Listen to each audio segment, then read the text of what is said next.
Well, hey, greetings and salutations, everybody. Welcome to the show here, Open Mic. My name is John Campea, and this is the show that has the mic is open. The floor is yours. What are the things that you guys want to talk about? That is what we are here to do today in a very casual, laid-back atmosphere. I mean, it's kind of like the John Campea Show. It's just more laid-back, relaxed. We're just hanging out.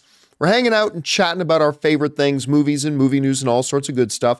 And hello to everybody in the live chat who's here already. Robert here, Raph is here, Elvang is here, Michael's got here. So many of you guys are here already. Good to have you guys here. And yeah, we're going to talk about a bunch of stuff. Now, there's two different ways that you can get a topic, comment, or question on the show. The first way, and kind of the primary way, is anytime, 24 hours a day, 7 days a week, if a question pops into your mind that you want addressed on one of our shows, you can go ahead and send it in to our tip link. That's simply at Stream Elements, here right there, streamelements.com/John Campea/tip. You can send it in there and we'll get to it. Or if you happen to be watching live right now, you can use the super chat feature in the live chat to send it in. And as long as the question is appropriate to be used on our show, we'll address it here on the show. So it's good to have you guys. I have been laughing all afternoon. I don't know if you guys, how many of you guys saw the show this morning, but we did a segment on the new Daredevil costume. And Ray kind of mentioned that to him, it looked like maybe Charlie Cox had been putting on a little bit of weight, which I don't think it looked like. I think it looks like he bulked up a little bit, but I don't think it looked like he got any weight. And Ray said, instead of Daredevil, he called him Dough Devil. And instead of Daredevil Born Again, he said Dough Devil Eat Again. And I have no idea why. But I was like laughing all afternoon about that, thinking about that. But at any rate, that's just some of the things that go on around here. Now, listen, guys, before we get to the topics and questions, though, yeah, as we like to do on Open Mic, I like to lead off with a topic. And today's is a really unfortunate one. It's a really unfortunate one, and it's sad, but it's a part of the business nonetheless. And this happened. I started getting notifications in my news feed when we were about 3/4 of the way through the show this morning, but I decided not to do a breaking news thing on it because I didn't know the details about it. But according to Deadline, a crew member on the upcoming Marvel show Wonder Man, which you guys know Yahya Abdul-Mateen is going to be starring in, has apparently died on set. And, let's just go through the story here. It's a short story here on Deadline, but let's go through the story and see what they got. A rigger, so somebody who works on setting up lights, backdrops, works on a set, stuff like that. A rigger working at Radford Studios died today after falling from the rafters, Deadline has learned. The crew member was working on the set of Marvel Studios' Wonder Man, but the series was not filming at the time. They haven't actually started shooting the series yet. A Marvel spokesperson confirmed the news and added, "Our thoughts and deepest condolences are with his family and friends, and our support is behind the investigation into the circumstances of this accident." Wonder Man is set to start its production next month after the studio had to delay the shoot due to the WGA and the SAG-AFTRA strikes. Wonder Man stars Yahya Abdul-Mateen II and follows Simmons Williams, I think Simon Williams, who in the comics is a scion of wealthy wealthy industrialist, his company losing out to Tony Stark's Stark Industries. Williams goes on to work for the villain Baron Zemo, who gives him ionic talents, that being extreme strength. Once an adversary of the Avengers, Wonder Man ultimately teams with them. So that's it. That's the whole article right now. So I've already seen some people online talking about how the production was on and this was on set, like as they were shooting. They hadn't started shooting the show yet, but on one of the sound stages that they're going to be shooting, I guess a rigger who works for Radford Studios, I'm assuming at this point, was up in the rafters getting something ready for the series, or it might have been for something else. But it's if Marvel's involved, it was probably getting ready for the shooting of the series of Wonder Man and fell from the rafters. Now, look, something like this is particularly horrifying to somebody like me because I've got a fear of heights. I have a fear of heights. And so, I mean, the idea of being up in the rafters and like falling that far is, because if you've ever been on one of these sound stages, they're very, very big, like very, very tall. They go very, very high because these sound stages, they're not just like apartments, like shoot for indoor apartments. They will shoot what is supposed to be outside city streets and everything. And it's a horrifying thought to me. And I don't know if this is a situation, of course, we're all just speculating this time about whether a safety harness wasn't properly attached or some scaffolding broke or whatever, but it's always very, very sad when you hear about stuff like this. And it's such a tragedy. Now, this is not like the situation with, what's the name of the Alec? Do you guys remember the name of the Alec Baldwin movie? Rust or Rust something? This isn't the same situation. I already see some people online trying to compare the situation to the Alec Baldwin situation. Michael Gonzalez tell me, no, just Rust. That's the name of the movie, is Rust. This is not the same situation as that, where like all the actors and directors and, prop masters and everything were on set, and in the process of shooting the show, a tragic accident happened and somebody died. This is long before the show started shooting. So it doesn't lessen the tragedy at all by any measure. But it's always horrible, horrible, horrible to hear. When the Rust accident happened, I mentioned this, and I'll say it again. I've been on the set of a lot of movies, both as a journalist. Well, I'm not a journalist, but I mean, in the role of a journalist. And back when I was doing my website, the movie blog, way back in the day, whenever they would shoot movies up in Canada, and whenever some of the big studios would shoot movies up in Canada, they would often invite me to come and be an extra in the film, which is how I got into like Rainn Wilson's The Rocker, how I got into the Hulk, how I got into a couple things. Anyway, and here's the thing about these movie sets.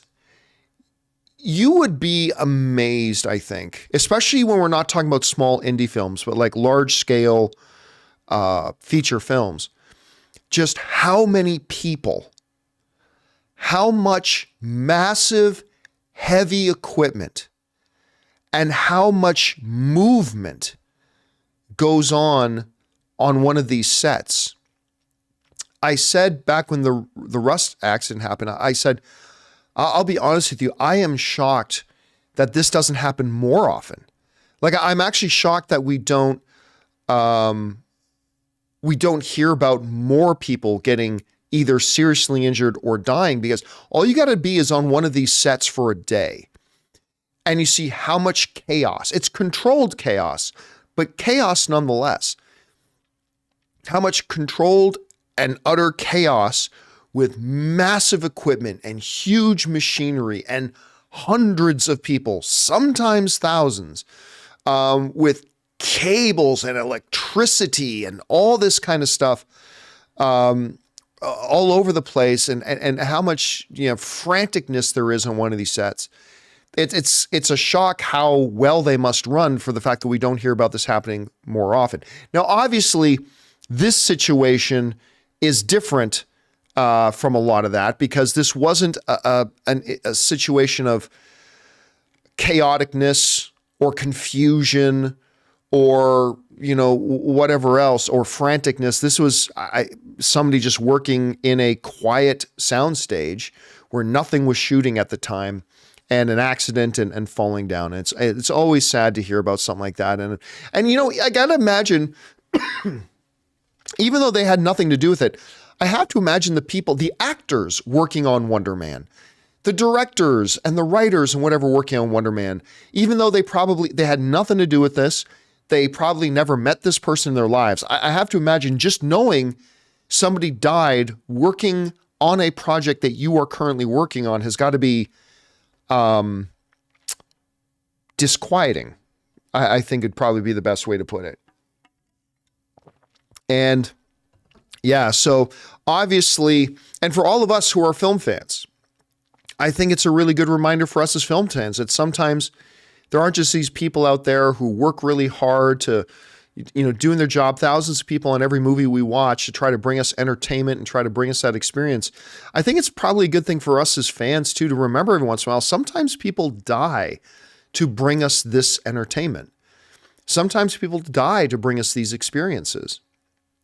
And and it's, again, it happens. I mean, we've heard about it happening on a number of things in the last number of years. I'm just still kind of shocked it doesn't happen more often when you see the complexity of things. But so I just thought we'd lead off with that. I'm sure some of you guys might have some thoughts about that or whatever, and we'll discuss it more as we go. And when Rob comes in tomorrow, I'm sure we'll probably talk about this a little bit on the John Campea Show tomorrow as well. So I just thought it'd be good for us to start off today talking about that.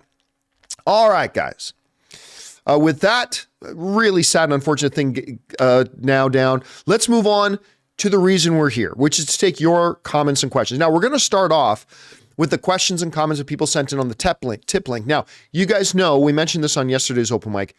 We didn't do an open mic all of last week because my voice is still not 100% back, but it was really gone and hurting last week. So some of these questions will be a little bit out of date, but let's just get into it anyway, shall we?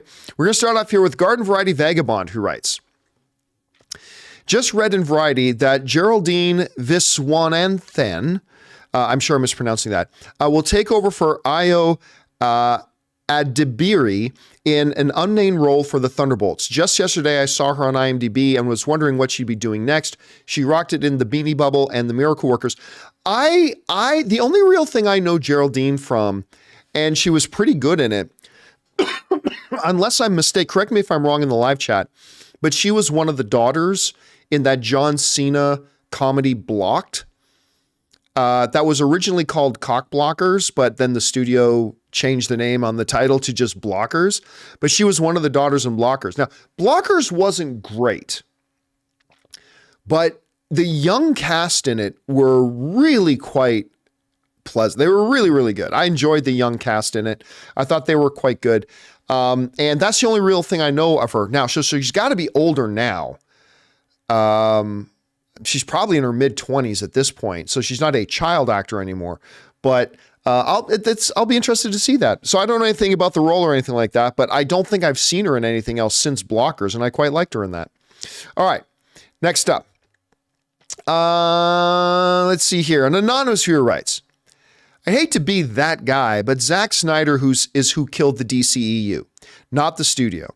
He should have chose to tell a better story in Batman vs. Superman. Bruce getting outsmarted by Lex and having xenophobia for Superman wasn't a good enough plot for me in Batman vs. Superman personally. I think as everybody sits back to do their post-mortem on the DCEU, now that it's over, now that, Aquaman 2 is in the rearview mirror and it's done. Look, there's a lot of blame to go around. And despite what some people may want you to believe, the fact of the matter is Zack Snyder also shoulders some of that blame. I mean, here's the thing. I am in a unique position where I personally liked every single movie that Zack Snyder did in the DCEU. Obviously, I loved Man of Steel, like love that movie. I liked Batman vs. Superman, both the theatrical and the extended version. I liked the Justice League, both the theatrical and even more so the HBO version. But here's the problem. This is where it does kind of become the studio's responsibility and the studio's fault. And by the way, I don't buy into this. The studio interference. Every movie you've ever watched has studio interference. All right? Every movie you've ever seen has studio interference. No studio has had more studio interference than Marvel. Kevin Feige directly tells the directors what they can and can't do. All right? And they had the most successful film franchise in the history of Hollywood up until, recently. But So I get out of here with this, but the studio interfered nonsense.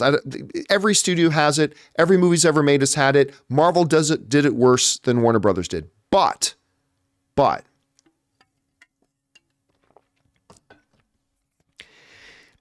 after Batman versus Superman, which I liked, by the way, but a lot of people didn't, and it certainly drastically underperformed. But after Batman versus Superman, the studio was getting ready to part ways with Zack Snyder, right? And Zack Snyder's a director. Zack Snyder's only ever made 2 movies that I don't like. Rebel Moon, which is complete garbage, and Sucker Punch. Those are the only 2 movies he's ever made that I don't like. I have liked or loved every other single movie he's done, including a tragically underrated animated film that he directed called the Legends of the Guardians, the Owls of Gaul. I cannot believe how many people have not seen that movie. It's a really nice, not like one of the best animated movies of all time or anything like that, but it's a really good little animated movie, and I think it's tragically underrated. That being said, so after Batman versus Superman and the way it did not work with most of the audience, did not work with the critics, did not work at the box. I mean, it didn't lose money, but a movie called Batman versus Superman should have made $1 billion in its sleep, and it underperformed. Even though I liked it. But there were executives at Warner Brothers that decided that they needed to part ways with Zack Snyder. They just thought it would be better if Zack Snyder went on to do his own thing and DC moved on without Zack Snyder. And to be honest with you, that's what they should have done. The DCU was not working, right? The majority of the audiences weren't getting on board with it. Well, that's because it wasn't the extended version. No, I watched the extended version. It was the extended version was the extended version. It was fine. I liked it, but it wasn't a night and day difference. And they should have moved on. If they had had decisive leadership at Warner Brothers, which at the time they didn't, they should have probably moved on. They should have moved on and let Zack move on to other things, and they should have moved on. And then there was this big battle going on with the executives at Warner Brothers about a lot of them wanted to move on from Zack Snyder. And the other executives also wanted to move on from Zack Snyder. But the problem was they were only weeks away from starting to shoot Justice League. And they thought, it's too late. You know, we don't want the extra expense of having to bring in a new director and delaying production on Justice League. That's going to cost us money, and we don't want to spend the money, so we should just stick with Zack Snyder. And they did. And then ultimately, I liked the movie. I think then all the drama that unfolded with that, but still, ultimately, I like the theatrical version of it. I like the HBO version even more. But again, it was just another movie that proved the point. You guys aren't doing it as good as Marvel. And for that lack of decisive leadership, it kind of was Warner Brothers' fault. Zack Snyder bears some responsibility, sure. But at the end of the day, when you're in leadership, it's your responsibility. You're not just the buck stops here person, but it's your responsibility to take the people that are working with you and for you and try to put them in the best positions to succeed, right? And if the Zack Snyder thing wasn't working, it was certainly worth taking a shot. It didn't work the way they had hoped. Decisive leadership would have been to move on. Listen, back when I was running AMC or Collider or stuff like that, we would sometimes, we had shows that worked really, really well, like Heroes or, you know, the main show. And we had stuff that worked really well. But then we also had some things that we tried that was worth trying that didn't work out. And I mean, you got to be aware of that and say, okay, this person is now, this isn't working. So I can either let this person just stay in this position that isn't working and we're not putting them in the best position to succeed, or we can cancel the show and move on. And I've created shows that I've had to cancel. You got to do that. And I think, so yes, I don't think you're completely wrong. Zack Snyder bears some of the responsibility of why the DCU didn't work.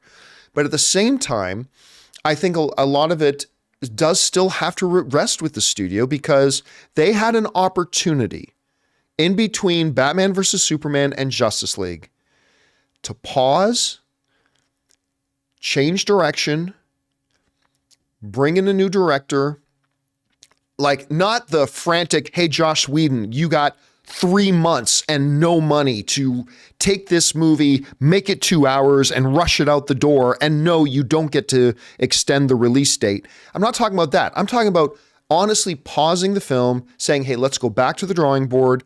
Let's bring in a new director and a new creative team, and let's change directions.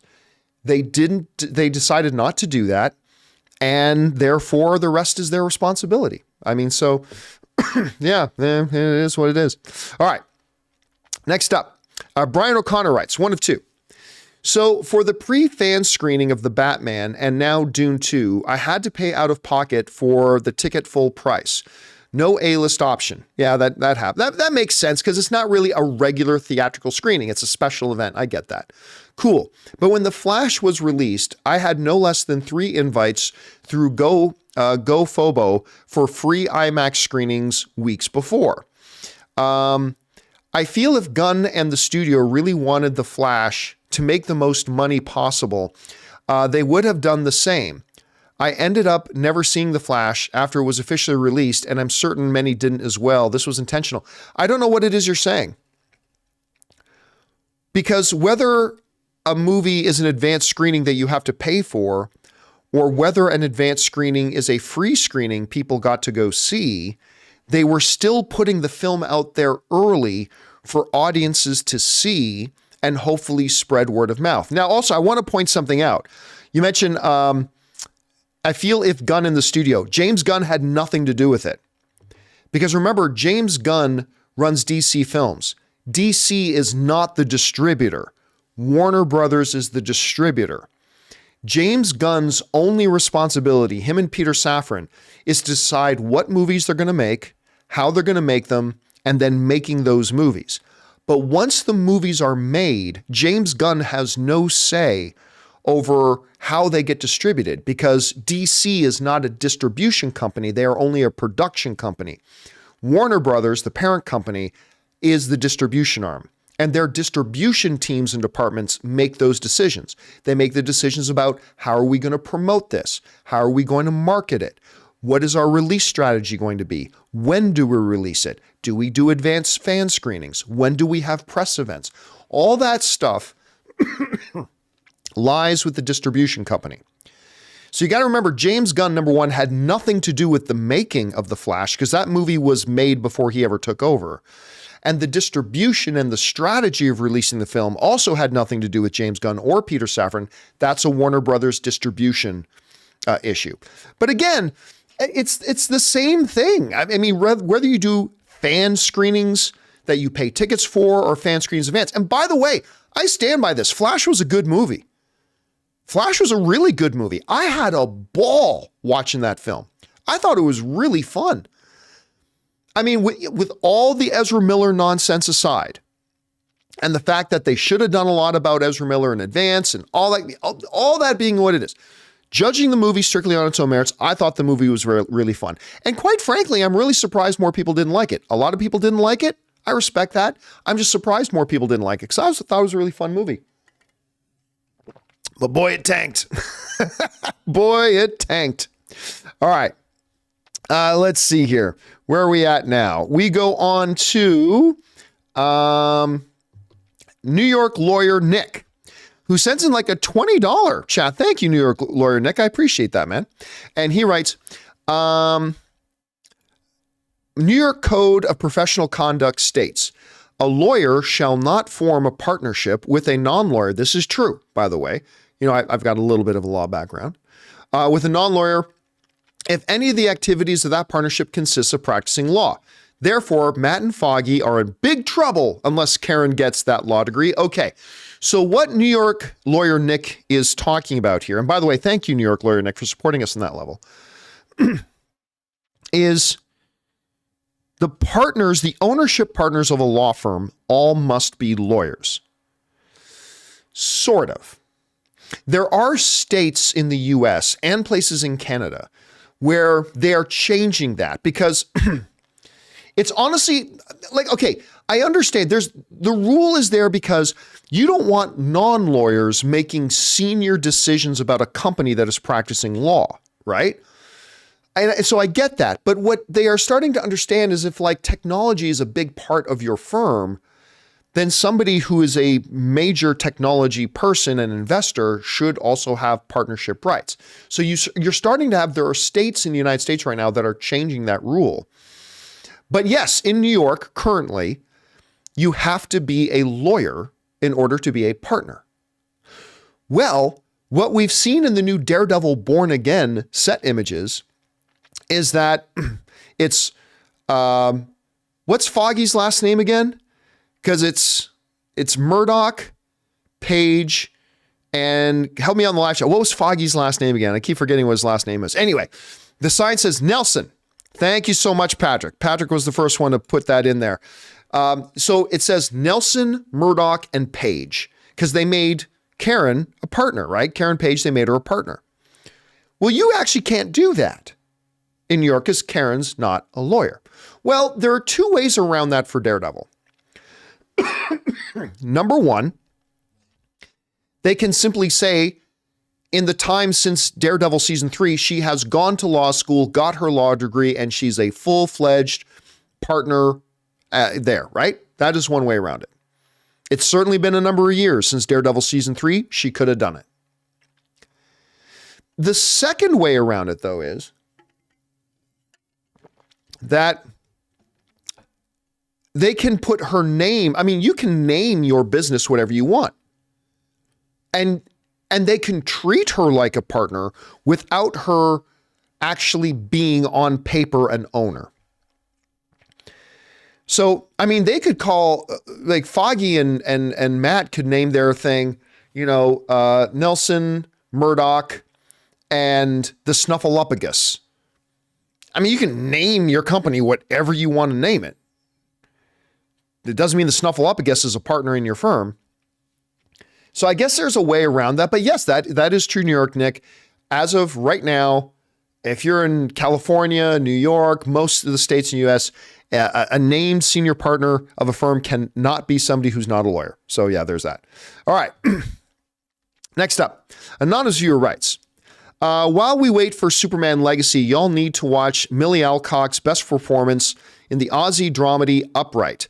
It's a two-hander. What's a two-hander? I mean, good for you. It's a two-hander with comedian Nick Minchin that Joss Whedon called his favorite show since Fleabag. Fleabag was pretty great. Millie stole almost every scene. That's cool. I mean, like the only thing, ever since they were announcing that she was going to be even in the running for Supergirl, the only thing I've ever really seen her in is House of the Dragon. And that was enough because she was brilliant in that. But it's good to see she's got other stuff. And I'm glad. Thank you for putting that on our radar, man. I appreciate that. All right. Next up. DNGR writes, Argyle is sitting at 32% as of 62 reviews. This came in a few days ago. The last 2 Kingsmen have been stinkers. The previous 5 movies before that have been bangers. I know making good movies is hard, but what is going on with Matthew Vaughn? That's a very good question. Because Matthew Vaughn, speaking of Henry Cavill, Matthew Vaughn made what I consider to be, like, Man of Steel is the most underrated comic book movie of all time. Do any of you guys know what I consider to be the most underrated movie period of all time? I've said it before. I'm just checking to see if you guys know what movie I consider to be. How many of you guys know? This is some good John Campea trivia. It's not Man from U.N.C.L.E. It's not Step Brothers. It's definitely not Cats. I don't like Prometheus, so it's not, I don't think Prometheus. There it is. Somebody got it. James Wheeler got it. I believe the most underrated movie ever. Not just comic book movie, which is Man of Steel, but the most underrated comic book movie ever is Stardust. because nobody talks about Stardust. I don't think Stardust is the greatest film of all time. Don't get me wrong, but I think it's extremely underrated. That movie is fucking brilliant. Ricky Gervais, Michelle Pfeiffer, Charlie Cox, Claire Danes, Henry Cavill, Robert De Niro. I mean, it's a brilliant, brilliant, brilliant movie. I absolutely loved it. And super, so he does that. He does X-Men Days of Future Past, X-Men First Class. He does the first Kingsman. He was just on a roll, right? Making like these brilliant, visionary, out of the box kind of movie. Kick-Ass, by the way, let's not forget about Kick-Ass. And so he was just on this roll. And I love Matthew Vaughn, but since then we've gotten Kingsman 2, which I thought was terrible. The King's Man, which was terrible. And now we've gotten Argyle, which is just awful. And I feel bad saying that about Argyle because, you know, I love Matthew Vaughn. I obviously love Henry Cavill. I love Bryce Dallas Howard dearly. Sam Rockwell's great. Samuel L. Jackson. I mean, I love everybody involved with that movie. And it was terrible. So I don't know what's going on with Matthew Vaughn lately. But to say he's hit a bit of a slide is an understatement. But yeah, since X-Men First Class, we had Kingsman: The Secret Service, which is great. That was wonderful. But then we got Kingsman: The Golden Circle, which is terrible. The King's Man, which was terrible. And Argyle, which is terrible. So I hope we can see Matthew Vaughn get back to his superpowers. And because I love the guy's directing style and everything, but I just don't know what's happened with his last few movies. All right. Next up, David Bowers writes, "Hey, John, I think I'm the only one that was a little disappointed to hear that Daredevil/Netflix universe was returning. Was kind of excited to see a new take on those characters. So far, it seemed like trying to shove a square peg through a circle hole." Well, I mean, listen, it's, how do I put this? Them going back to making it the same Daredevil from Netflix does not mean it's going to be good. And them doing it as a new Daredevil and Kingpin doesn't mean it was going to be good, and it doesn't mean it was going to be bad. It could have been brilliant. But they started shooting it. They realized it wasn't working. And Kevin Feige, now that Kevin Feige had the power to do this again, said, nah, we're killing it. This isn't working. So let's change directions. Well, if we're going to change directions, one of the options that was available to us before was to make it the same Daredevil as from the Netflix series. So since we tried this and it didn't work, remember we were talking about WB earlier? Decisive leadership. This is not working. So let's kill it. Let's salvage what we can from what we had shot already, and let's change directions and go with option B, which was to make it a continuation of the Netflix series. Now look, could they have made a great new Daredevil show with a new Daredevil that Charlie Cox was still playing? They could have, but apparently it wasn't working. So I applaud them for going back and trying the new direction. So I don't blame you for looking forward to a new fresh take, but I think this is something that can work too, and hopefully it'll work better than what they were doing before. All right. Next up, Spider Brandon writes, "Hey, John, I've got a 5-day break from work. Nice. And I'm starting with Argyle. That's a shame. Negative reviews will not stop me from supporting Bryce Dallas Howard. Thanks and have a good weekend." Listen, man, I love me Bryce Dallas Howard. I have loved her for a long time. I think she's just fantastic. And you guys know, if you've followed me for a long time, you know I've liked her for a long time. And I mentioned this on the show the other day, but I even fell more in love with Bryce Dallas Howard After her episodes of The Mandalorian, where she was directing those episodes of Mandalorian came out, and I talked about how great of a job I thought she did. She was nice. She didn't have to do this. Bryce Dallas Howard actually wrote to me after that. After I was talking about how great of a job I thought she did directing, she wrote to me just to say, thank you for the kind words. I'm really glad you liked it, and blah, blah, blah, blah. It's like, I mean, I've met Bryce Dallas Howard before, but just in press junkets and stuff like that. And she went out of her way to write to me, and I thought, that is so nice. That is so nice that she did that. So, because you'd think if they're going to write to you, they'd be writing to you to complain about a negative review you give. But I gave a positive review, and she wrote and said nice things. And I thought that was very, very sweet. And it just made me an even bigger fan of hers at that point. But so I want to support her too. I wholeheartedly want to support her. But I mean, just because she wrote me a nice note and just because I really like her, it's not going to sway what I say about a movie if I don't think it's good. I got to be honest. I'm not trying to be mean.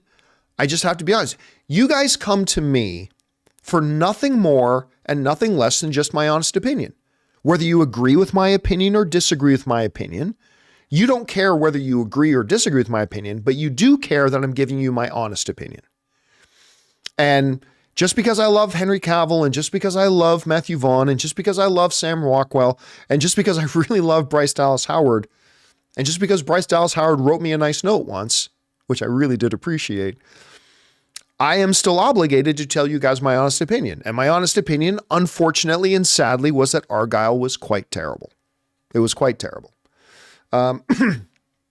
Just like, listen, the main sponsor of the John Campea Show is Ryan Reynolds and his Mint Mobile. But when I think that 6 Underground was bad, I got to tell you, I thought 6 Underground was bad. When I think his Red Notice movie is bad, I got to tell you, I think his Red Notice movie is bad. I'll tell you about how great Free Guy is, how great Deadpool is. I'll tell you about how great I think he is in just about everything else he does. But when he does something that I don't think is good, I got to tell you guys, I don't think it's good. I mean, this is just the way it's got to work, unfortunately. All right. Next up, we got Rob W. who writes, hey, John and crew, what's your favorite car chase in cinema? My top 3 are number 1, The Raid. Number 2, Bernendahl. I'm not sure I'm familiar with that. Maybe I'm just brain freezing on it. Anyway, number 2, you already gave me number 2. Anyway, The Raid 2. I thought I said number 1, The Raid. Number 2, no, that's The Raid 2. Okay, now I see what you're saying. All right. Number 2, The Batman. And number 3, Captain America Winter Soldier. I love the visceral realism of these. Yeah, car chases are a disappearing art, I think, in movies a lot. But Raymond Verada's got 2. I'll bring it up. So here are some of my favorites. 3 or 4 of them. Ronin. The French Connection. Bullet. And Death Proof. I think those are the greatest car chases of all time. Ivan wrote, hey, listen, it's not just funny. The Blues Brothers is a great car chase scene, right? The Blues Brothers is the best car chase scene. But yeah, French Connection, Bullet, Ronin, and Death Proof. I didn't even like Death Proof. I think that's Quentin Tarantino's worst movie. I think Death Proof is easily Quentin Tarantino's worst movie. But oh my God, the car chase in that thing. Woo! Oh, so good. And other people can like Death Proof. That's good. Some people saying no love for Baby Driver. Oh, I love Baby Driver. It's a great movie. I really enjoy it. And the car chase is great, but we're talking the best of all time. So the car chase is great, but I wouldn't call it the best of all time. But anyway, those are mine. All right. Thanks for that, Rob W. Appreciate that. Next up, we got Duck Duck, who writes, Buenas tardes. The VA voice actress for Abby in The Last of Us recently said her newborn child was being threatened due to the backlash of the game. I don't like The Last of Us 2 very much, but that is sickening to hear. Hopefully the show doesn't get such horrid backlash. Listen, when people simply don't like something, I don't want to paint it with too broad of a brush. Let me just say there are times when people who don't like a movie, a TV show, a product, they just go, oh, I didn't like that, right? But when people don't like something because of the politics they want to bring into it, then it gets nasty, right? Like normally when most people don't like something, they go, oh, I didn't like that. I thought that was bad. I thought that was terrible. But it rarely degrades into F that person who did it, who was part of this, and F that, and they're just doing this, and they're just blah, blah, blah. Now listen, there are people who didn't like The Last of Us 2 simply because they didn't like The Last of Us 2. Totally fair. Totally fair. Nothing wrong with that. There are also people who had very on their sleeves, they said it out loud, political manifestos that The Last of Us 2 didn't line up with, and therefore they got viscerally nasty about it. Like viscerally nasty about it. And that's what happens when people's political manifestos get dragged into it. We've seen people drag them into Star Wars. We've seen people drag them into just everything, right? And again, now I think The Last of Us 2 is one of the greatest stories ever told in the video game genre, but that's me. There are people who play the game. There's just like played the game and I didn't like the game. I didn't think the game was all that good. I thought it was bad. Great. Nothing wrong with that. And they leave it at that. But then you get these people just generally start to get really viscerally nasty when it rubs up against their political manifestos. And that's when it starts to get nasty. And it's not everybody. And it's not everybody who didn't like The Last of Us 2. It's probably even a minority of them. But those are the ones that tend to be the nasty ones. That's when it tends to get nasty. All right. Next up. Your next door neighbor writes, hello, John. A friend got me a SnyderCut.mov I could edit with on Premiere Pro. And I did something that a multi-billion-dollar studio said in 2017 it couldn't do. Edit the movie to just under 3 hours. Showed it to friends. They loved it. Sadly, no one else will see it. You know, I have a buddy of mine. You may have heard me talk about this. Sorry, guys. I know people hate it when I got the sound of candy, but I'm going to have to take a haul, so I'm going to keep coughing here. I have a buddy of mine who took the Batman versus Superman extended edition. This friend of mine is a professional Hollywood editor. And he made a really good observation about the extended Batman versus Superman version and the extended Justice League HBO version. He said, creating director's cuts should never just be about adding more. It should be about adding something and taking something out, rearrange something, make the flow better. He said, and this editor, by the way, is a fan of Zack Snyder's, 100% he is. But he said the problem with these extended versions of Batman versus Superman and Justice League is that all they are is just the existing movies with dump trucks backed up with more stuff and just piled into it. Now, obviously, that was a little bit different for Justice League because like Zack Snyder wanted to take out any of the material that wasn't original to him. So that's a little bit different. So my friend took the extended edition of Batman versus Superman and he re-edited it to about 2 hours, I want to say, moved a few things around, changed the sequences a little bit here and there, took a couple of things out, and it was brilliant. He calls it the Arkham cut. Batman versus Superman, the Arkham cut. You might find it floating around the dark web around there somewhere. But he created this. Editing makes all the difference in the world. You know, there's a saying that says the movies are shot on set, but the movies are created in the editing room. And man, that is so true. That is so true. And because it was actually much shorter than the extended version, but it was a much better version. It was so good. So yeah, man, never underestimate what the skilled hands of a great editor can do to a movie. All right. Anonymous writes, when it comes to the Madam Web / Morbius writers, I know why guys like them keep getting work. Dumb studio executives want their dumb ideas made into movies, and no self-respecting writer wants to write them. So they get hack writers like those guys. Well, no. Listen, I'll tell you what. I know you put the little smiley face there, but that's really not true. Do you know how many writers are in Hollywood? A lot. The stereotype joke of walk into any coffee shop and you'll probably see 18 screenwriters in every coffee shop sitting in coffee shops writing their screenplays, right? It's true. I mean, you walk in almost any coffee shop in LA and there's gonna be screenwriters in there sitting at some table downing coffee and writing the next great screenplay, right? The percentage of the number of writers in Hollywood versus the number of movies that actually get produced is laughably small. So you'll get Academy Award winning writers that will jump at just about anything sometimes to get work, So this is the thing, the writers are out there.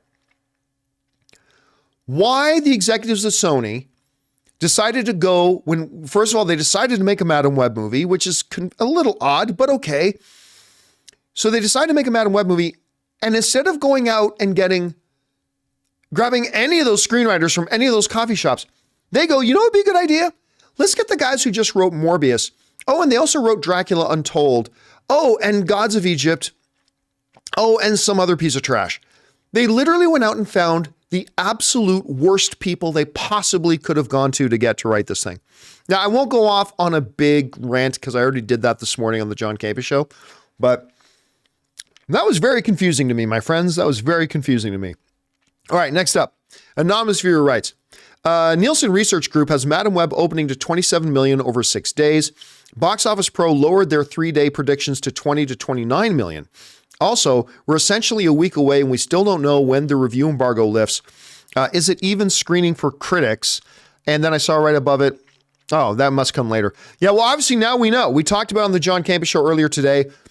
The review embargo doesn't lift till the day before the movie opens. Right? And again, I won't rant on it again because I already ranted on it on the John Campea Show earlier. But I've told you guys this for decades.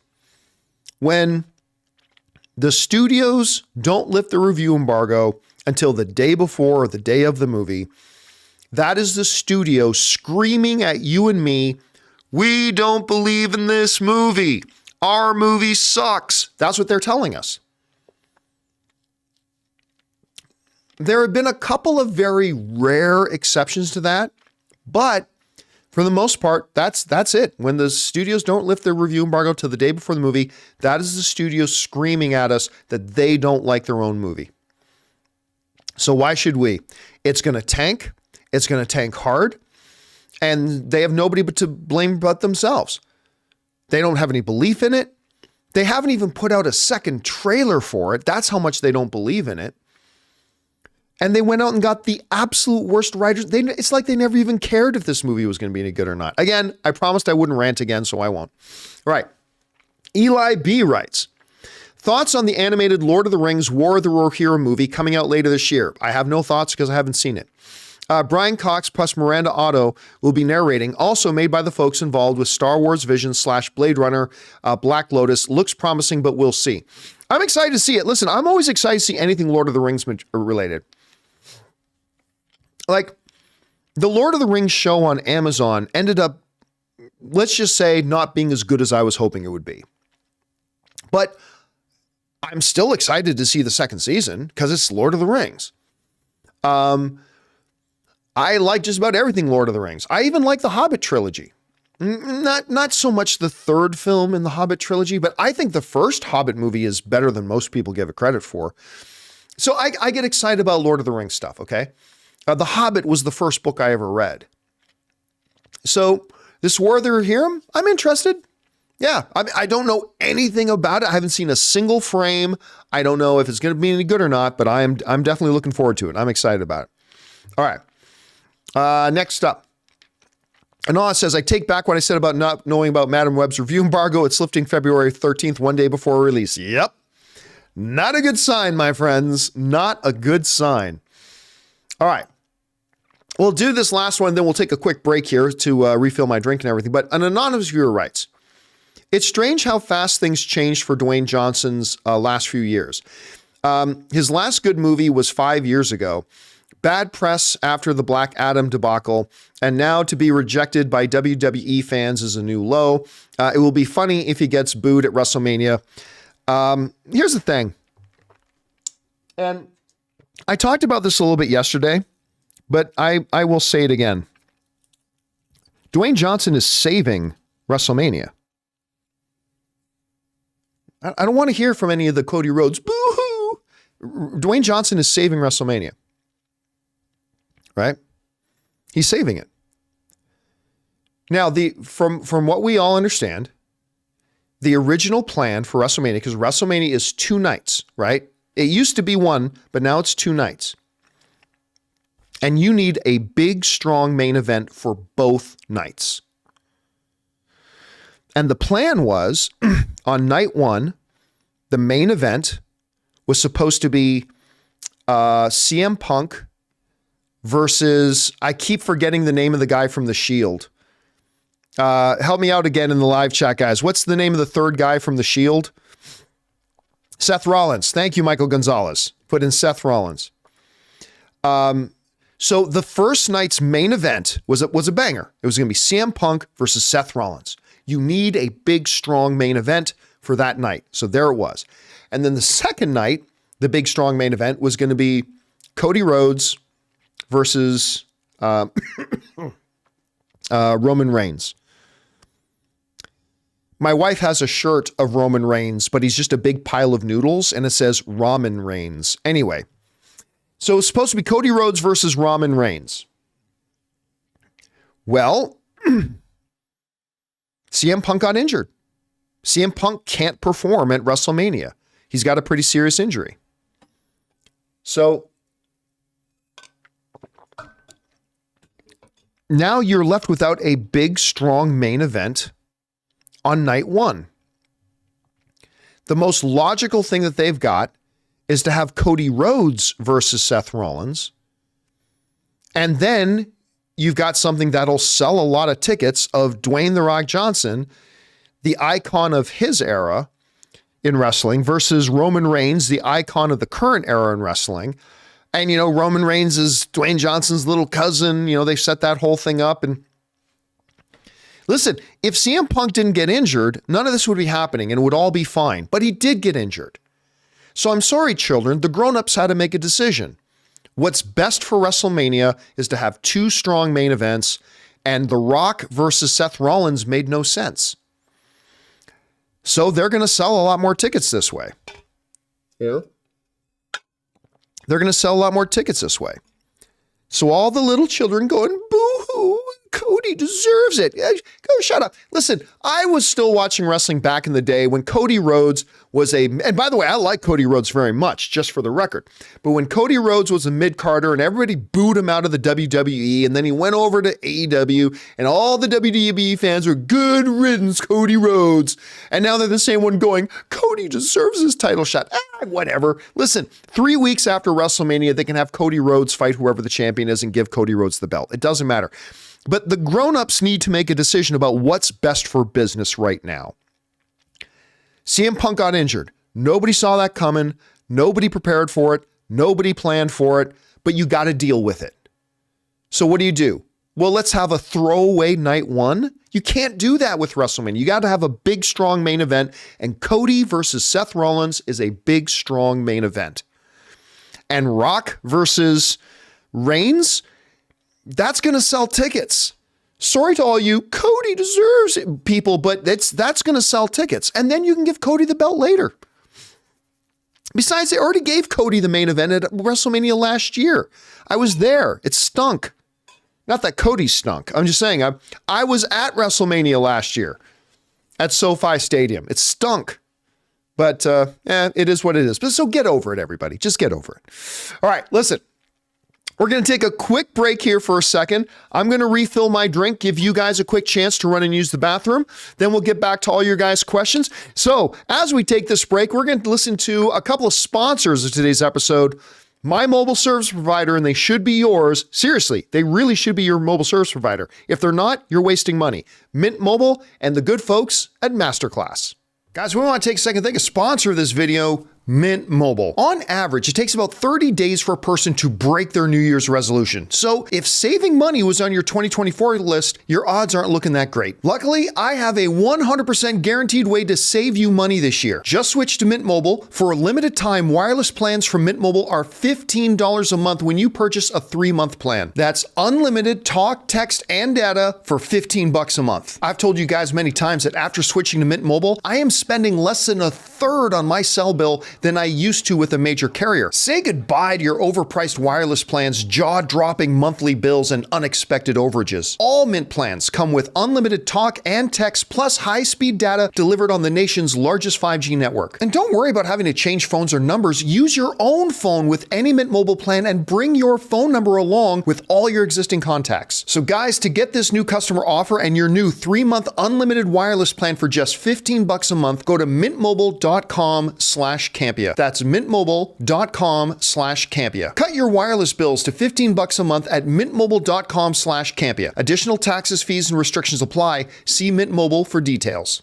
Guys, we want to take a second to thank a sponsor of today's episode, MasterClass. Everyone, it's a new year. So picture that thing that you've always wanted to learn. Now, picture learning it from a person who's literally one of the best in the world at it. And that's what you get with MasterClass. This year, learn from the best to become your best with MasterClass. Don't just talk about improving. MasterClass helps you actually do it. Because MasterClass offers over 180 world-class instructors, so whether you want to master negotiation with Chris Voss, like I did, think like a boss with Martha Stewart, or learn the art of storytelling from the man himself, Neil Gaiman, MasterClass has you covered. Because with MasterClass, you get unlimited access to intimate one-on-one classes with the world's best. At MasterClass, there are over 200 classes to pick from, with new classes being added every month. And if you're a viewer of the John Campea Show, you probably love movie making, storytelling, television. So you'd be totally interested in things like screenwriting from Aaron Sorkin, learn developing original TV series from Stranger Things' The Duffer Brothers, or maybe you like the music side of movies, well, you can learn film scoring from Hans Zimmer. And right now, our listeners will get an additional 15% off an annual membership at masterclass.com/Campea. Get 15% off right now at masterclass.com/Campea. masterclass.com/Campea. And thank you to our friends at Mint Mobile and MasterClass for sponsoring today's episode. Okay, guys, let's get back over here to it, shall we? Next up, we've got, and by the way, let me point this out. You see how many people it has anonymous? When you guys go over to our tip link at streamelements.com/JohnCampea/tip to send in a tip question, there's a field that you got to fill out with your name. If you don't fill out your name, it just automatically puts in anonymous. Now, look, if you want to be anonymous, you're totally allowed to be anonymous. But I just want to make sure if you're sending in a fun question for us to talk about and you're tipping and supporting our channel, I just want to make sure you get a shout out. So try to make sure you guys remember to fill out your name there. Anyway, BK Dan writes, John, on Monday's open mic, you made up the name of a TV show. Love it. Foot in the Ass. That's right. I said, let's just make up a show. And I said, we'll call Foot in the Ass. It could be the true story of Red Foreman from That 70s Show. LOL. I've only seen like 5 or 6 episodes of That 70s Show. So I don't think I've ever heard that on. Is that actually a Foot in Ass? Is that actually something that they said on That 70s Show? I swear to God, I honestly just thought I was making something up on the spot. I had no idea that Foot in Ass was something right from that show. Just one of those weird little media coincidences, I suppose. Or maybe one of the episodes I saw, he did say it and was subconsciously somewhere in the back of my head. Anyway. All right. Let's go on here. Another anonymous viewer writes in, here's what I would say to those who say Madam Web's review embargo the day before release is due to spoilers. Does Madam Web seem more spoiler heavy than Infinity War or Endgame, both of which had their embargoes lifted 3 days before release?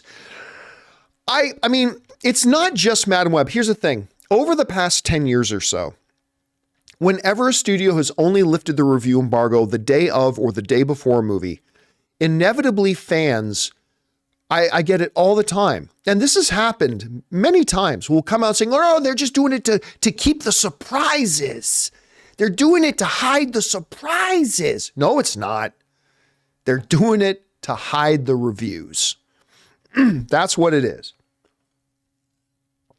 There may have been 1 or 2 instances when it legitimately was to try to hide surprises, but that is such a mathematical infinitesimal number that it's not even worth talking about.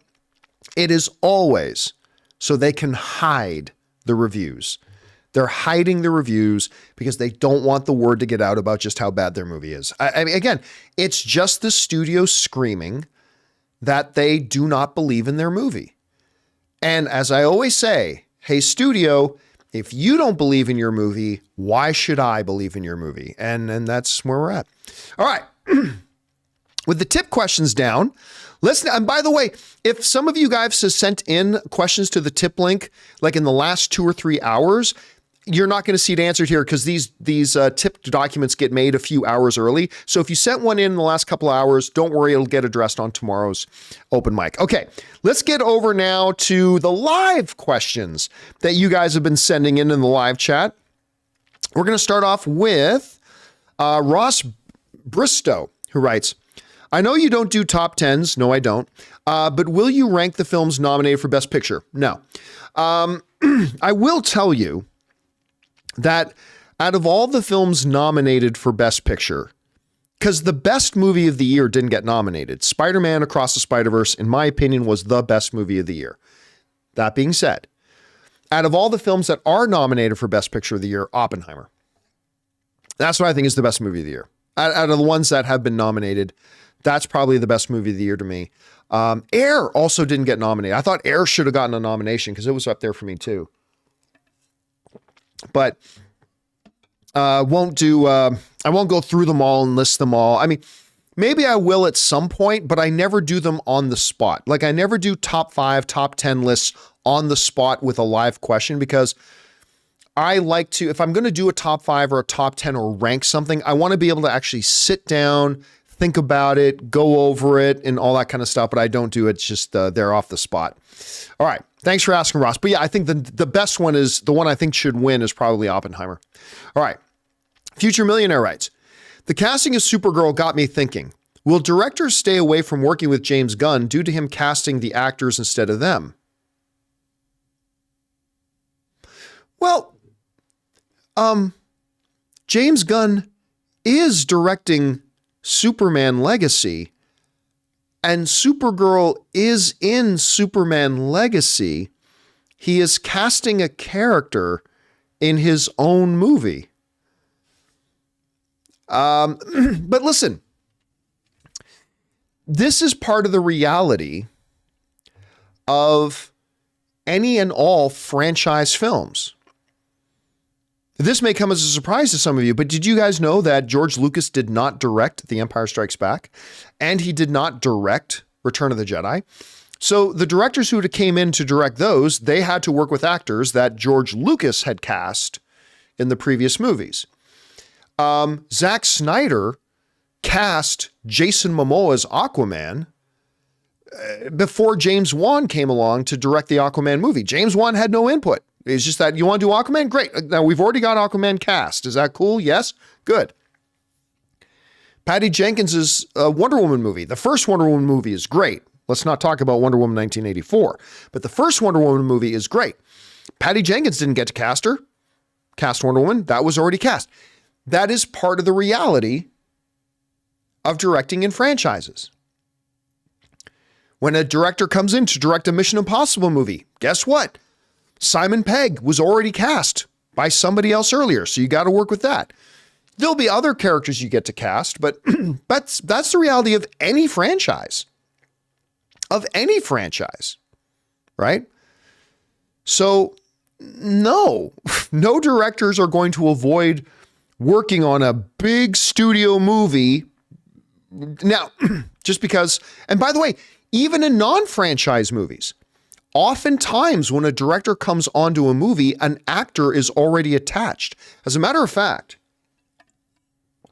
many times when movies get pitched to a studio, like a producer is putting a pitch for a movie together, right?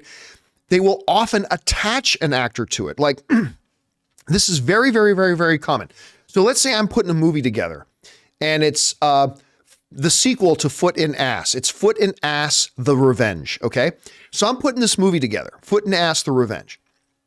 And I go to, say, Paramount, and I meet with the executives. And now what I will do is in advance, I will get in touch with, say, Ryan Gosling's reps.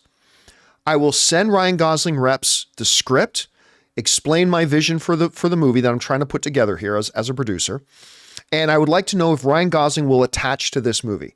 And then he says, sure. Okay, great. Now I will go to Paramount and other studios and I will give them my pitch and I will say, and I've already got Ryan Gosling attached.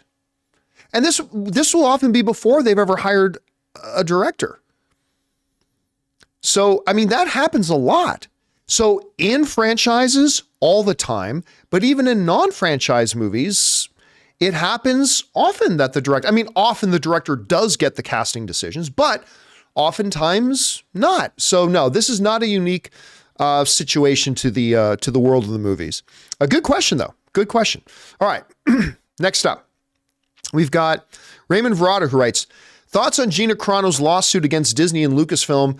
Though I don't agree with her views, was she unjustly fired? Elon's ex is backing her. No, it's gonna get dismissed. I'm gonna tell you right now, it's not even gonna go to trial. It's gonna get dismissed. Because she was not an employee. Number one, Gina Carano's not an employee. She's a contractor. And here's the reality. We talked about this when the whole unfortunate Gina Carano situation went down. If you are a company, you hire somebody to help your company. If somebody that you hire is doing things that will hurt your business, you are totally within your rights to part ways with that person. And Gina Carano started getting online and saying a bunch of crazy stuff, which she has the right to say. She can say whatever she wants, freedom of speech. But freedom of speech simply means you can't be prosecuted by the law and thrown in jail for having opinions. It doesn't mean other people can't respond to what you're saying. Freedom of speech isn't, I have the freedom to say whatever I want, free of any repercussions. That's not what freedom of speech is. Freedom of speech means you can say whatever you want and you don't have to worry about the law prosecuting you. But Gina Carano started getting online and saying a lot of stuff that, number one, hurt and offended a lot of the employees at Disney, and what Disney believed was going to hurt their product and that people would boycott their product or not watch their product because she's in it. And here's exactly what's going to happen. The Disney lawyers in a couple of months are going to file a motion to dismiss with the court simply saying that, hey, listen, she wasn't an employee.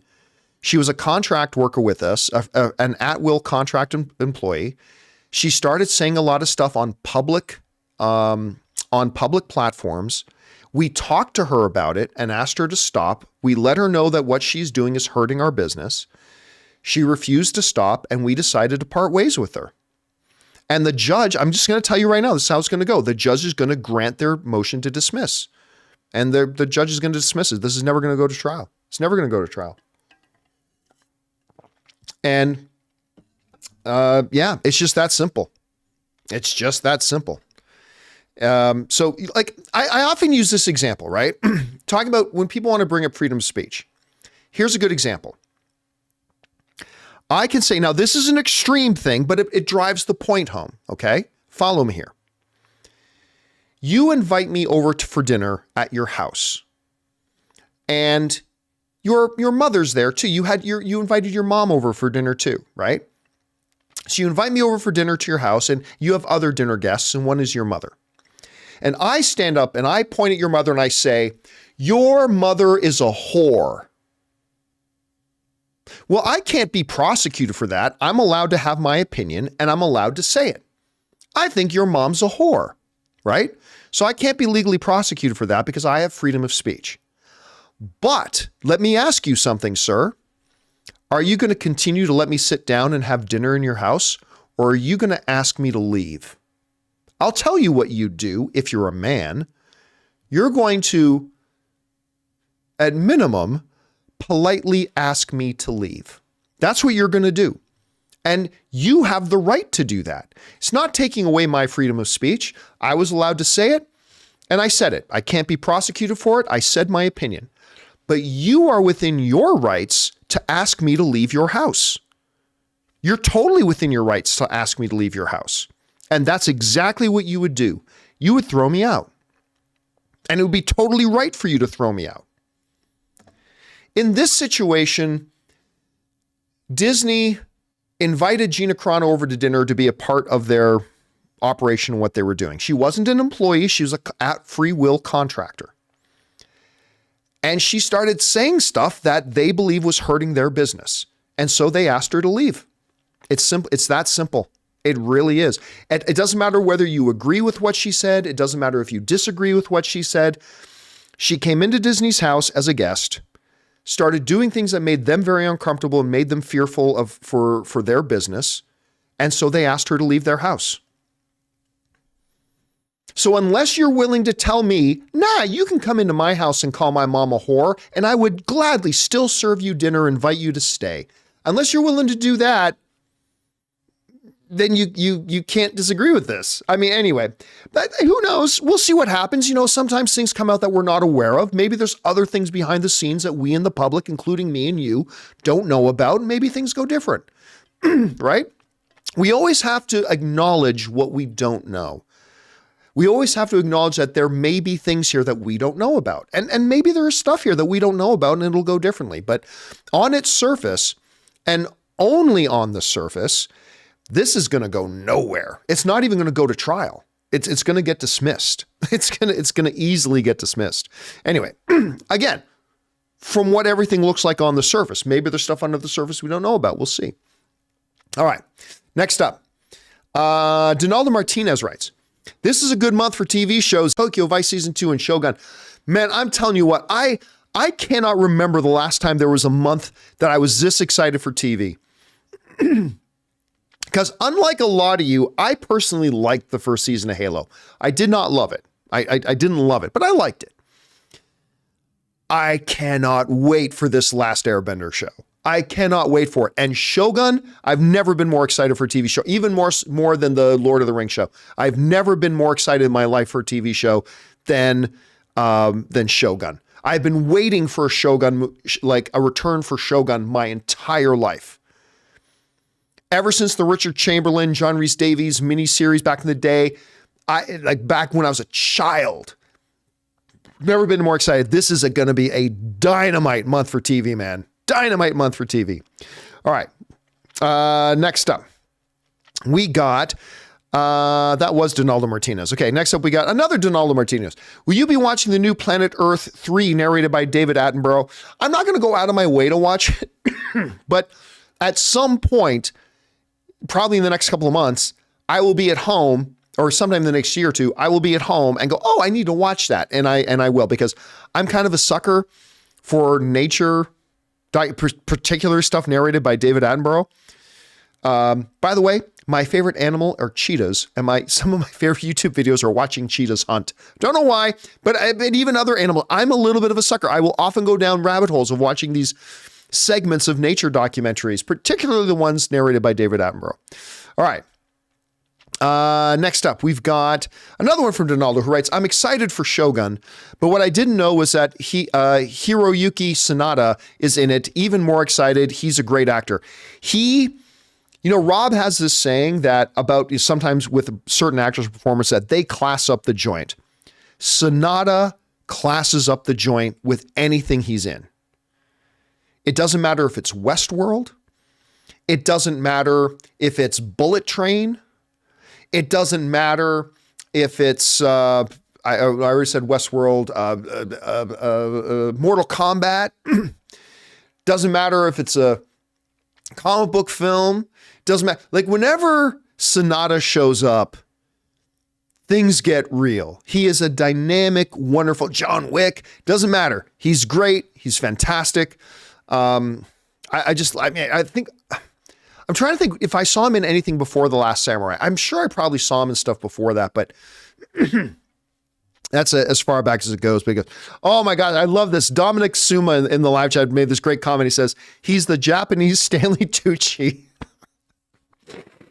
I don't know why I think that comparison's so cool. I like that comparison. All right. Let's keep things going here. Next up, we've got Fangblaze71, who writes, recently started my first ever anime with One Piece after loving the live action, and I'm on episode 532, really loving it so far. Listen, I popped on the One Piece animation. It's not for me. But despite that, a lot of people told me, I think you should try the live action show. And I watched the live action show on Netflix, and I really quite enjoyed it. I did not like the animated one. And I'm a big animation fan, but I did not like the animated One Piece. It's not for me. Not that it shouldn't be for other people. I'm just saying it wasn't for me. That's all. Nothing wrong with that. But I really did quite enjoy the live action version of it. I really did. And I'm glad many of you guys really encouraged me to check it out. All right. Next up, we've got Nerd of Rings writes, hey, John, are you and the crew planning to attend San Diego Comic-Con this year? Would be fun to bump into y'all. Hope you're feeling better and keep up the great work. You know what? I doubt it. I mean, there's probably the nice thing about living where we live is that from Riverside, we're only about an hour and a half away from San Diego. Like where we live outside of LA is even closer to San Diego than when we lived in LA. And it only literally takes us about 90 minutes to get to San Diego by car. So there's probably a good chance that we might run down for a day. Like Ann and Ray and I last year, we did that. Me, Ann, and Ray just jumped in the car on the Sunday morning, drove down just for the day. We went on the floor at Comic-Con. So now where we will be, at least I will be, maybe Rob too, maybe Ray, we'll see. Where we will be is at CinemaCon in Las Vegas. CinemaCon is easily the more relevant event.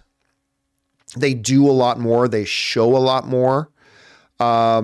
They give us these full presentations and all this kind of stuff. It's always fantastic. And see, here's the thing. From a movie and TV point of view, the hard thing about Comic-Con is that their main ballroom only holds 6,000 people. Like 150,000 people go, but the main events happen in, like when Marvel would do their big presentation or only 6,000, only like 4% of the people who would go to Comic-Con would be able to be in that hall H and watch it. So it kind of became a thing of, well, why bother going, right? Like if I'm just gonna have to hear about it afterwards anyway. At CinemaCon, it's different. They show us a lot more, like 10 times more than they would ever show us at Comic-Con.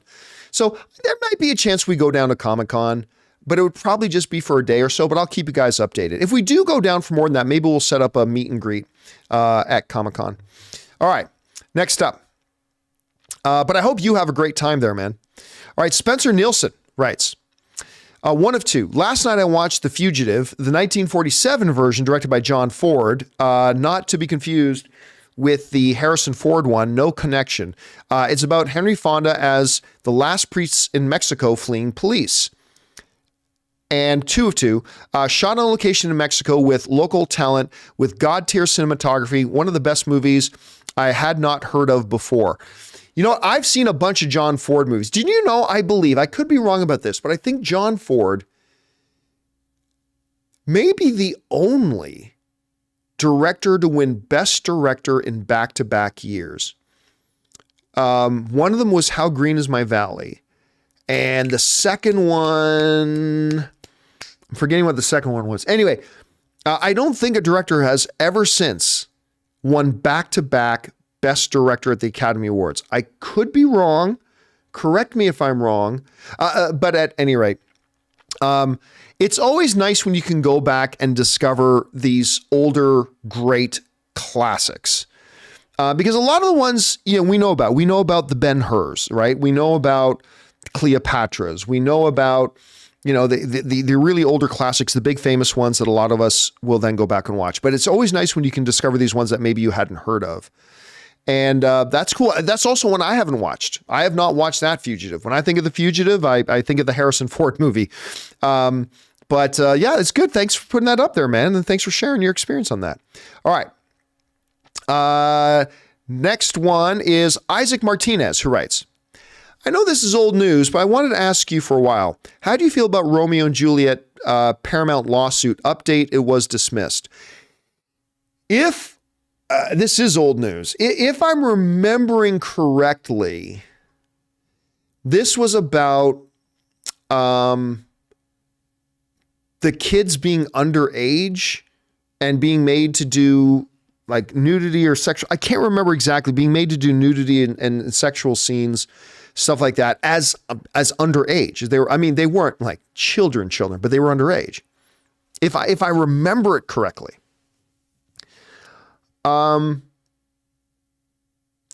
Listen, I don't know enough facts about it, right?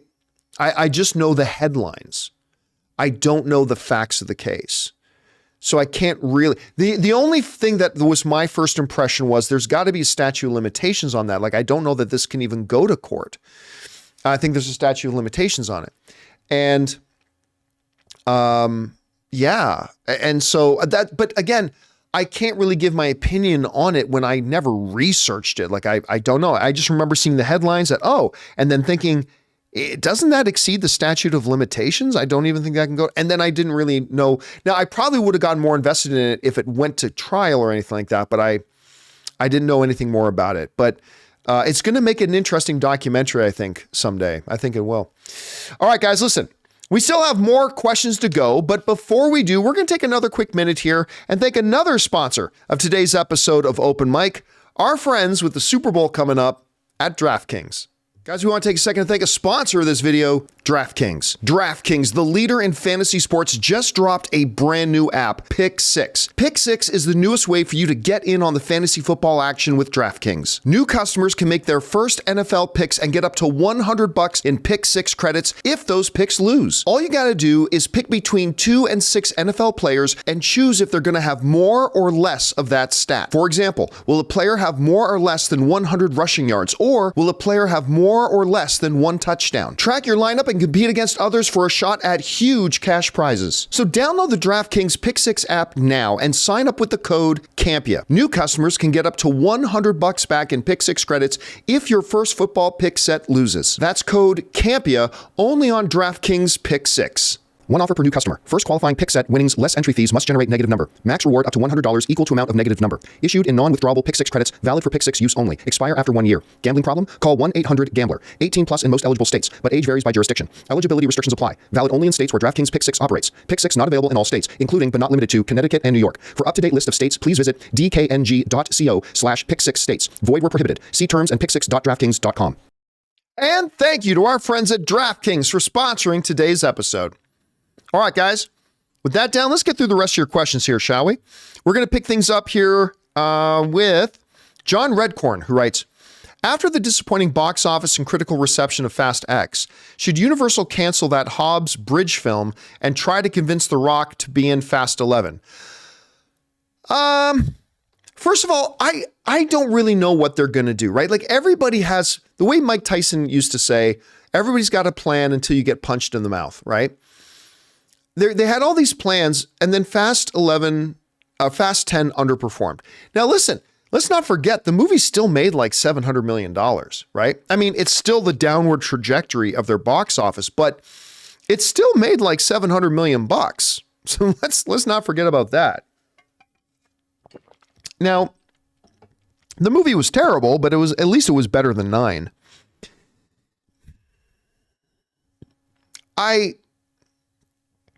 I don't think they can convince The Rock to do Fast 11, right? Now, again, I'm like everybody else. I'm on the outside looking in, but from everything we've heard and that we understand, I don't think Rock wants to work with Vin Diesel anymore. I just don't think he does. And I think he's made that very, very clear. So if they want Dwayne Johnson, who single-handedly took Fast and the Furious franchise from being a middling little franchise to being a big blockbuster franchise, if they want Dwayne Johnson to be involved in the universe, it's going to have to be the separate spin-off stuff with Hobbs. And maybe with Shaw, I don't know. And so listen, maybe it's possible that they've been able to work out their differences behind the scenes, but from everything we've seen, Dwayne Johnson just does not want to work with Vin Diesel. And so on that level, I think it's just something that really wouldn't work. I just don't know that it'll work, but who knows? Anything can happen, John. With enough money, anything can happen. All right. Dr. Stinky writes, "Hey, John, I love the idea that Disney puts out fake plots online. I think it would be funny if Deadpool made fun of it in the marketing for, yet again, stupid, but I love theorizing, LOL. Anyway, bring on the filthy." Yeah, so what Dr. Stinky is talking about here is that there have been a couple of synopsises that have been floating around online, right? One of them includes that Deadpool, having become disillusioned with superhero life after a couple of failures, decides to retire as a superhero. This is true. This is what's out there. Retires as a superhero and becomes a used car salesman. And then something happens where he has to go and recruit Wolverine to go and do something. Anyway, that might be real. I am guessing, and it's only a guess, just me as a fan guessing, no insider information. This is just me guessing. I'm guessing that that's fake. And I'm guessing that Marvel and Ryan Reynolds are going to float out there several fake synopsises just to keep everybody guessing. I mean, I don't know that. Again, it's just a guess. Maybe they will, maybe they won't. We'll see. All right. Next up, Aiden Foley writes, "Watch The Bear. Great show. Love Wilco in it too. The Bear is fantastic. It's not a comedy. I don't care what category the Emmys put it in. The Bear is not a comedy. Succession is more of a comedy than The Bear is. Regardless, the show is freaking awesome. If you've not started watching The Bear, I highly, highly recommend you start watching The Bear because it's great. It is John Bernthal, the guys who just won all the Emmys. I mean, it's a wonderful, wonderful show. You got to check out The Bear if you haven't started watching it. All right. David Crushmore writes, "Who do you want to see in WrestleMania 40? The Rock versus Roman Reigns." Is that what the next WrestleMania is? WrestleMania 40? I mean, listen, The Rock versus Roman Reigns makes for a great headline. It's going to sell a lot of tickets. Again, what the WWE wishes is that CM Punk didn't get injured. That way, everything can go along as planned. Contrary to what some people think, Dwayne "The Rock" Johnson did not push Cody Rhodes out of the main event. This was a business decision by the owners of the company because CM Punk went down and they got to move things around. So, it is what it is. It's unfortunate, but it is what it is. All right, next up. O'Bean writes, "At some point, will we get Daredevil on Daredevil's suit?" Oh, will we get DD on Daredevil's suit? I hope not, because I think that's it's fine in a comic book page. I think it would look corny in a live action setting. I think it would look corny. So yeah, I think that would look pretty corny. So my guess would be no. That's my guess, but who knows? Raf Todorov writes, "Hey, John, as a sports fan myself, I'm curious, do you follow F1? Not at all. The new season starts by the end of the month, and I'm incredibly excited for it. Nope, I don't care at all about car racing. Not that other people shouldn't. I'm not saying anything bad about car racing. I'm just saying it's not my sort of thing. I don't follow it at all. But I'll tell you what, just like a lot of people around here got very, very interested in, because they have this big Formula One race in Las Vegas now, and that became a big deal around here. And I got curious about going to see it, but nah, to be honest with you, I'm not into, doesn't matter if it's now. The one thing I'll say about Formula One racing, at least it's not NASCAR. All right. Like, at least it's not, like, Formula One racing feels like real driving, because, you know, they're shooting through the streets, they're zigging and zagging and doing like all this kind of stuff and whatever. And again, I don't follow any car racing, not F1 or anything, but at least that. Whereas like NASCAR is literally just turning left. It's just turning left. And I just don't see the appeal of it. I just don't see the appeal of it. It's just literally just turning left. And I get, it's like all the jokes in Talladega Nights, Ricky Bobby, right? It's like, I said, oh, it's just a circle. They're literally just driving in a circle. And I don't, just because I don't get it doesn't mean it's not great. Okay. I'm just saying I don't get it. That's all. And just because I don't get it doesn't mean it's not wonderful. Doesn't mean that people who are very passionate about that stuff shouldn't be passionate about it. I'm not dogging it. I'm just saying I don't get it. But clearly it's hyper popular and a lot of people love it. But yeah, I'm just not really into the motorsports very much at all. Again, there's a lot of stuff I'm not into that a lot of other people are, but I'm just not, unfortunately. But I would be curious to go to one of those F1 events in Vegas sometime. But I mean, I would have to mortgage my house, I think, to do it. All right. Isaac Martinez writes, going to see Malcolm X movie in Harkins. Excited. Oh, is that like a rescreening of it? The Denzel Washington version? It's a great movie, man. It's a great, great movie. So that's a good one to see on the big screen. All right, next up, Michael Robert Maximilian Moriarty writes, if Deadpool 3 is as good as it should be, I'd say 90% 1 billion plus, 50% 1 billion, 1.5 billion, 25% 2 billion. It's not going to get to 2 billion. I can 100% guarantee you it's not going to get to 2 billion. 10% 2.5 billion, 1% highest grossing film of all time. Nah, it's listen, I am the number one driver of the Deadpool 3 bandwagon. Okay. Deadpool 3 is not going to make $2 billion. It's just not. As an R-rated film, there's just too many people that can't go to see it. Right. I don't even think it can get 1.5 billion. I 100% believe it's going to get $1 billion as long as the movie's not bad. Like if the movie's bad, all bets are off. But as long as the movie's not bad, it'll get to the $1 billion mark. I just don't see 1.5. Now, Matt Sanders is saying if Taylor Swift is in it, it'll make 1.5 billion. Really? Taylor Swift was in Cats. How did that do? Taylor Swift was in Amsterdam last year. How did that do?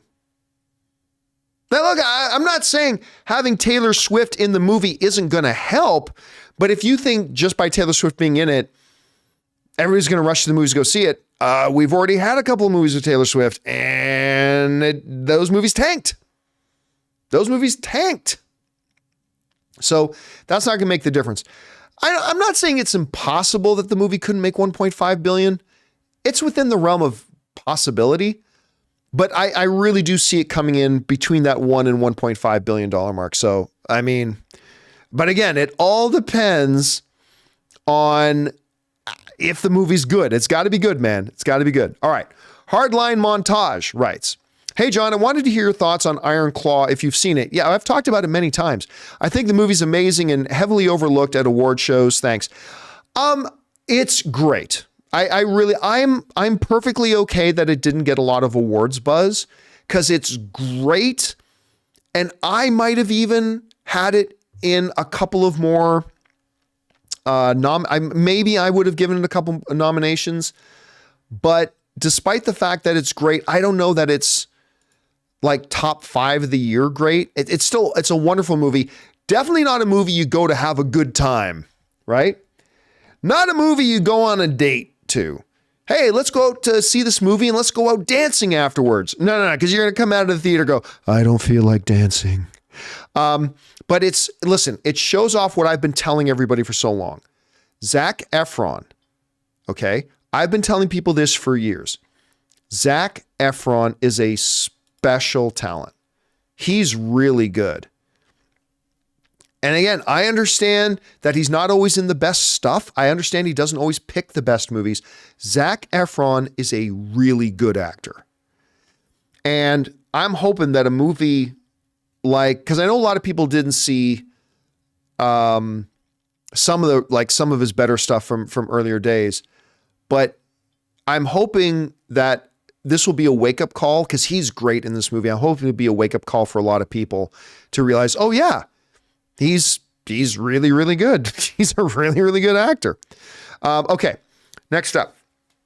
Bobby Weaver writes, thoughts on Gina Carano suing Disney Lucasfilm? We've already covered that. I don't think it's ever going to go to trial. It's going to get dismissed pretty quickly. James Wheeler sends in a $20 super chat. Thank you, James. He writes in, Matthew Vaughn also produced Lock, Stock, and Two Smoking Barrels and Snatch. Yes, but the job of a producer is very different from the job of a director. And what a producer does on a film is very different from what a director does on the film, right? So, I mean, look, he's got a great resume as a filmmaker, right? Whether it's as a producer, as a director, whatever. He's been involved in some of my all-time favorite movies. I mean, Snatch, I think he's also a producer on Snatch. I could be wrong about that, but like Snatch is in my top 20 all-time favorite films. Like I got my top 10, but then I got my next 10 under that were films like Moulin Rouge, the one with Nicole Kidman and Ewan McGregor. I passionately love that movie, but Snatch is on that list for me too. It's in my top 20 and yeah. All right. Next up, we got Andy who writes, I saw 5 films that came out last month. 4 of them were original films: The Beekeeper, The Book of Clarence, International Space Station, ISS, and Self-Reliance. I have still not seen Beekeeper, and I really want to see Beekeeper, and I still haven't seen it. And you know what? ISS is a really interesting one because I don't know why that movie did not make more money. Well, I know why it didn't make more money. They never marketed it. Like they didn't market it at all. Like I was looking for this movie and I only saw like the trailer twice. But I thought it was a very strange ending. I didn't like the ending of ISS, but overall I thought the movie was really solid. But Beekeeper's the one I really, really want to see. I want to see that one so bad. I just never get around to it. All right. Next up, Andy writes, the 49ers and Chiefs made it to the Super Bowl in 2020 and are facing off again this year. This is the only 2020 rematch that's exciting to see in 2024. Was the 2020 Super Bowl 49ers and Chiefs? Am I having a brain freeze? Did the 49ers make it to the Super Bowl in 2020? Guys in the live chat, help me out. I know the 49ers played the Baltimore Ravens in the Super Bowl. But 2019, God, why am I freezing? Why am I not remembering that? Huh. Anyway, there you go. All right. It's under Jimmy G, must have been. Next up, we've got David Cushmore writes, are you looking forward to this weekend for the Super Bowl? Very much. I'm a big sports guy, so yes. Kansas City Chiefs versus San Francisco 49ers. Who do you want to win the game? I mean, neither of them are my team, but I'm a big football fan, so I love watching football. I guess I'm kind of leaning for the San Francisco 49ers. Listen, I love Travis Kelce. I really do. But to me, the MVP of the league, they won't because they only ever give the award to quarterbacks. I mean, not literally, but basically they only ever give the award to quarterbacks. The MVP of the NFL is Christian McCaffrey. He is the best player in the NFL. He is a living cheat code. He can do everything. The guy is like he was made in a scientific lab. The guy is the most exciting, thrilling, hard-nosed, brutal football player there is in the game. He should be the MVP of the league, but he won't because they're going to give it to a quarterback. Anyway. So I'm going to cheer for them because of Christian McCaffrey. I also think the 49ers will win. Look, the 49ers are the better team. They are the Kansas City Chiefs are actually not that good this year. They're only in the Super Bowl because the Baltimore Ravens choked. I mean, totally choked. This Chiefs only scored 17 points in their AFC Championship game, right? They're not actually that good. So the 49ers should win. But I wouldn't put $100 on it, because under center on the Kansas City side is a gentleman by the name of Patrick Mahomes. I'm not particularly a huge Patrick Mahomes fan, but you got to be an idiot not to acknowledge he is a generational talent, man. He is a generational talent. There is nobody in the NFL who has the remotest potential of being the next Tom Brady, except Patrick Mahomes. I'm not saying he is the next Tom Brady. I'm saying there's nobody else in the NFL who's even got a chance of being the next Tom Brady except Patrick Mahomes.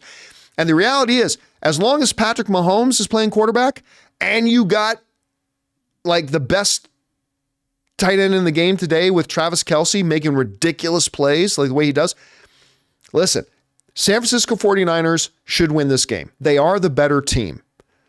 But you never know when Patrick Mahomes is playing quarterback. So if I was betting $5, I bet the 49ers win. But I wouldn't put $100 on this game. I would not put $100 on the game because Patrick Mahomes is playing over there. All right, next up. Nico writes, listen, John, Chiefs by a million. Chiefs by a million. Patty Mahomes. Niners who? Purdy who? Rice who? Montana who? Patty Mahomes by a million. Listen, I was talking to some friends of mine yesterday. If I was putting $5 on this game, I don't even think the Niners win by a little. I think the Niners win by 14. I think the Niners win by 14. I think they win and win handily. But it's like Al Pacino said, any given Sunday. Any given Sunday. Anyway, Noam writes, saw La La Land for the first time. Masterpiece, in my opinion. I was never as big of a fan of La La Land as most people are. My good friend Scott Mance loves that movie. Loves it to a degree that people shouldn't love a movie. But no, he really, really loves that movie. And it is really good. I mean, I think the movie's great. I think it's fantastic. Ryan Gosling, Emma Stone, of course, won her Academy Award for it, all that kind of stuff. She's absolutely the movie is wonderful, no doubt. And it's directed by Damien Chazelle. How do you pronounce his name? Damien, I think it's Chazelle. Anyway, the guy who also directed First Man, which I thought was incredible. He directed Whiplash, which is incredible. I mean, and he directed Babylon, which I personally think is underrated. The Margot Robbie, Brad Pitt. I mean, I don't think that was great, but I think it's underrated. And yeah, La La Land is great, man. It's great. It's great. Not my favorite movie of all time. I'm not as in love with it as a lot of other people are, but I think La La Land is a really, really, really good movie. All right. Next up, we got a performing artist who writes, I like the car chases in the Bourne movies. Yeah, absolutely. Yet the car crash scenes in Ferrari was the most horrific scene in all the last year. My jaw still drops. Yeah. Here's the thing. I was very excited about Ferrari. And I've heard some people complain that it's not the movie I thought it was going to be. No, I thought the movie was what I thought it was going to be. I thought the marketing did a good job of telling us what this movie was really going to be about. I was still very underwhelmed by it, unfortunately. I just feel like all the pieces were there for it to be a better film than it actually ended up being. But, but whatever. But that happens, that happens. And all right, guys, I had turned off the super chats a little while ago. That'll do it for today's installment of Open Mic. Thank you so much for being here and making this show a part of your day. I really appreciate you guys just coming and hanging out with me for the evening. It's good to have you guys here. Don't forget to join us again tomorrow. Me, Ray, Jonathan, and Rob will be doing the John Campea Show tomorrow. We look forward to seeing you guys there. I hope you guys will come by and check us out. And we're going to do another Open Mic tomorrow. So once again, in case you forgot, if you want to, you can wait till we're live and you can send in a super chat. Or if you want to send in a question in advance, use streamelements.com/John Campea/tip, and you can send in questions in advance, and we'll get to those tomorrow. But yeah, that'll do it for us for now, guys. Thanks again for being here. Have a great night, everybody. My name's John Campea, and until next time, my friends, bye-bye.